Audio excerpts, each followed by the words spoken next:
আরজিকর সেখানে সিটের সদস্যরা তথ্য প্রমাণ সংগ্রহে স্পেশাল ইনভেস্টিগেশন টিম। সিটের সঙ্গে রয়েছেন কলকাতা পুলিশের সায়েন্টিফিক উইং। আরজিকরের সিপি বিনীত গোয়েল সেমিনার হলে সরেজমিনে সিপি জয়েন্ট সিপি বিক্ষোভকারী পড়ুয়াদের সঙ্গে বৈঠক কমিশনারের।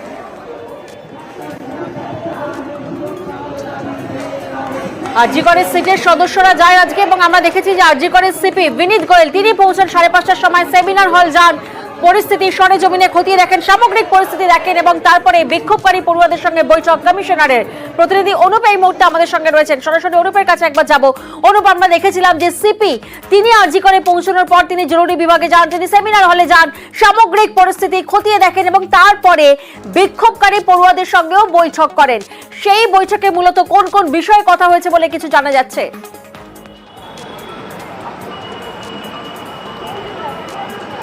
তবে আজকে 5:30 নাগাদ কলকাতার পুলিশ কমিশনার বিনীত গোয়েল তিনি কিন্তু আরজিকর যে হাসপাতাল মেডিকেল কলেজ সেখানে কিন্তু আসেন। পরবর্তী ক্ষেত্রে এখানে যে বর্তমান পরিস্থিতি তিনি যেমন খোঁজ খবর নেন, জয়েন্ট সিপি অন্যদিকে সায়েন্টিফিক উইংয়ের আধিকারিক থেকে শুরু করে সিটের যে তদন্ত কমিটি গঠন করা হয়েছিল তারা কিন্তু ছিলেন এবং যে কমিটি গঠন করা আছে তাদের সঙ্গে যেমন কথাবার্তা বলেছেন এবং সেমিনার হল যেখানে মূলত ঘটনা ঘটেছিল সেখানে পরিদর্শন করেন এবং তদন্ত কোন পথে কিভাবে এগোচ্ছে এই সমস্ত বিষয় নিয়ে আলোচনা করেন।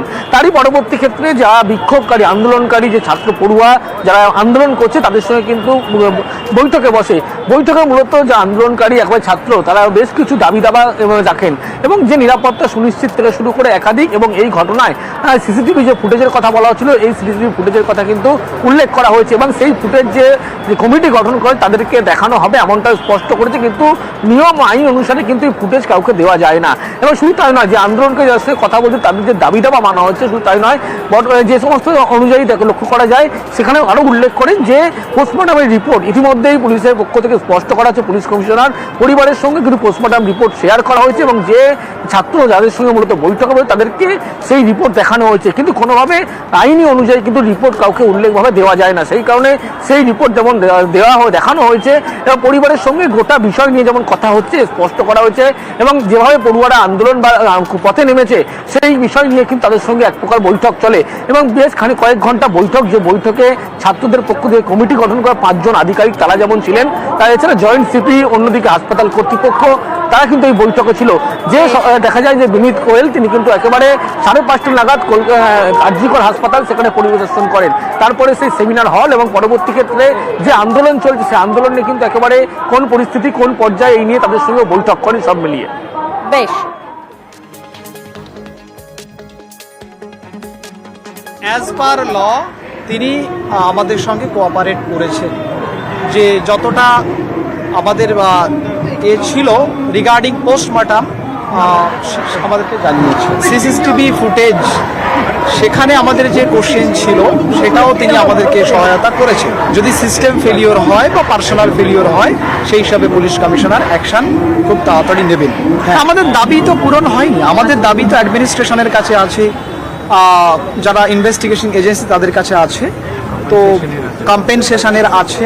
আমাদের দাবি পূরণ না হওয়া পর্যন্ত যেরকম চলছে। স্টুডেন্টদের যে কোয়ারিজ ছিল ওদেরকে অ্যাড্রেস করা হয়েছে। আমরা মনে করি দে আর স্যাটিসফাইড। ফ্যামিলির কাছে অটোপসি রিপোর্ট আছে। সিসিটিভি ব্যাপারেও আমরা ওদেরকে বলেছি যে সুপ্রিম কোর্টের গাইডলাইন্স যে আছে সে আমরা অবভিয়াসলি ভায়োলেট করতে পারি। যদি ওদের কোনো কিছু ডাউট থাকে যে কোনো সময় আমাদের কাছে অ্যাপ্রোচ করতে পারে। এখন নানা ধরনের গুজো চারদিকে চলছে, মাল্টিপল লোক ইনভলভ আছে, কাউকে প্রোটেক্ট করার চেষ্টা করা হচ্ছে, 3 জনের সিমেন পাওয়া গেছে, all kinds of stories are floating. These are rumours, we have told them যদি কারো কোনো কোয়েরি থাকে আমাদের কাছে যোগাযোগ করতে পারে। স্টুডেন্টদের মধ্যে আমাদের এটাই আপিল, আপনাদের কিছু যদি কোনো খবর থাকে এই লোকটার ইনভলভমেন্ট থাকতে পারে, we will absolutely look at it from all perspectives. We have nothing to hide. যে প্রিয়জন আছে প্রত্যেকটা লোকের সঙ্গে কথা বলা হবে। We will take an opinion also regarding injury marks, regarding other things. 1 person, more person based on the injuries on the victim, accused এর উপরে injury marks আছে, what it could be. We will do everything possible which is required. আমরা দেখলাম আজকেই Kolkata police commissioner তিনি সামগ্রিক পরিস্থিতি খতিয়ে দেখতে যান আরজি করে, আর অন্যদিকে ধৃতকে দফায় দফায় জেরা চলছে, সেই জেরায় চাঞ্চল্যকর তথ্য পুলিশের হাতে। ডাক্তারি পড়ুয়াকে খুনের পর ধর্ষণ, জেরায় চাঞ্চল্যকর তথ্য পুলিশের হাতে। প্রতিনিধি অনুপ এই মুহূর্তে আমাদের সঙ্গে রয়েছেন, অনুপের থেকে একবার জানার চেষ্টা করবো। অনুপ, চাঞ্চল্যকর তথ্য পুলিশের হাতে, ডাক্তারি পড়ুয়াকে প্রথমে খুন করা হয়, তারপর ধর্ষণ, নারকীয় অত্যাচার চলে।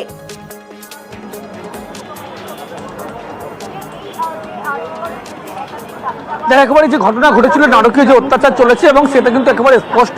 কারণ সেমিনার হলের মধ্যে একেবারে পরিকল্পিতভাবে প্রথমে কিন্তু একেবারে পুলিশের পক্ষ থেকে ধৃতকে যখন গ্রেপ্তার করা হয়, হেফাজতে নেওয়ার পরে যখন জিজ্ঞাসাবাদ করা হয়, একেবারে জেরায় স্বীকারোক্তি যে যখন প্রথমে সেমিনার হলের মধ্যে কিন্তু তাকে মারধর করা হয়, তারপরে তরুণীকে কিন্তু একেবারে খুন করা হয়, শ্বাসরোধ করে তারপরে ধর্ষণ করা হয়, এবং যাতে একেবারে প্রমাণ লোপাট করা যায় সেই অনুযায়ী কিন্তু একেবারে আগের থেকে এই পরিকল্পনা অনুযায়ী যখন খুন করা হয়, পরবর্তী ক্ষেত্রে যখন তিনি বেরিয়ে যান, যে পরনে অর্থাৎ টি শার্ট ছিল অভিযুক্ত, সেই টি শার্ট সিভিক ভলেন্টিয়ার একেবারে টি শার্ট থেকে শুরু করে প্যান্ট ও সেগুলো কিন্তু একেবারে ধুয়ে না, রক্তে যাতে কোনো দাগ না থাকে।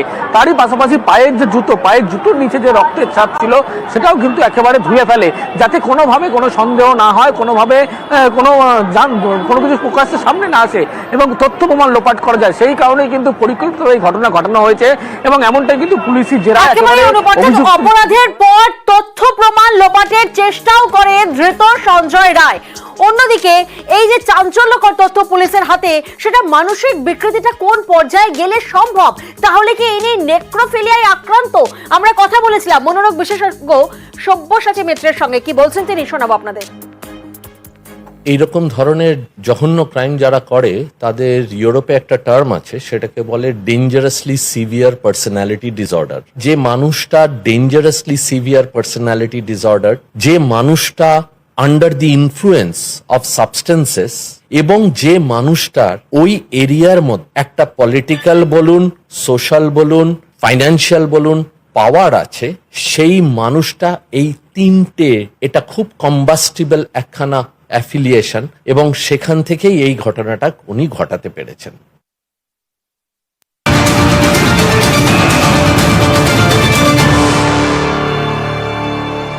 আরজি করে তরুণী ডাক্তারের মৃত্যুতে বিস্ফোরক অভিযোগ, এবার বিস্ফোরক অভিযোগ নিহত তরুণীর বাবার। আরজি করে মানসিক চাপের মধ্যেই কাজ মেয়ের, সিনিয়র চিকিৎসকরা চাপ সৃষ্টি করত বলে অভিযোগ করছেন নিহত তরুণীর বাবা। খুনের জন্য সুপারি দেওয়া হয়ে থাকতে পারে, এমনটাই সন্দেহ প্রকাশ করছেন নিহত তরুণীর বাবা। আরজি করে তরুণী ডাক্তারের মৃত্যুতে বিস্ফোরক অভিযোগ, এবার বিস্ফোরক অভিযোগ নিহত তরুণীর বাবার। মানসিক চাপের সৃষ্টি হয়েছে, সিনিয়র চিকিৎসকরা চাপ সৃষ্টি করত, খুনের জন্য সুপারি দেওয়া হয়ে থাকতে পারে বলে সন্দেহ প্রকাশ করছেন নিহত তরুণীর বাবা। সিনিয়ররা একটু চাপে রাখতো ওকে বেশি করে কাজ করানোর চেস্ট ডিপার্টমেন্টের উপরেই সন্দেহের মধ্যে রেখেছি। চেস্ট মেডিসিন ডিপার্টমেন্টের ওখানে কেউ জড়িত আছে নিশ্চয়ই আমার মনে হচ্ছে এখন ওখানকার কেউ।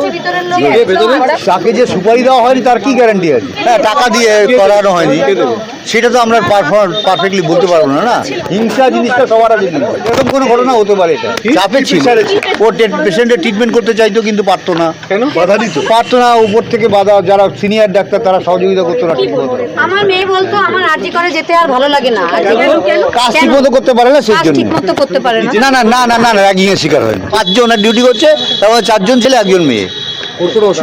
সেটা একটু অসুবিধা হয়, রাত্রিবেলা থাকতে গেলে অসুবিধা হয় না। আমরা তো সবসময় সরকারের ওপর, পশ্চিমবঙ্গ সরকারের ওপর আস্থা রেখেছি এবং আমাদের রাজ্যের মুখ্যমন্ত্রী শ্রী মমতা ব্যানার্জির উপরেও আমাদের আস্থা আছে।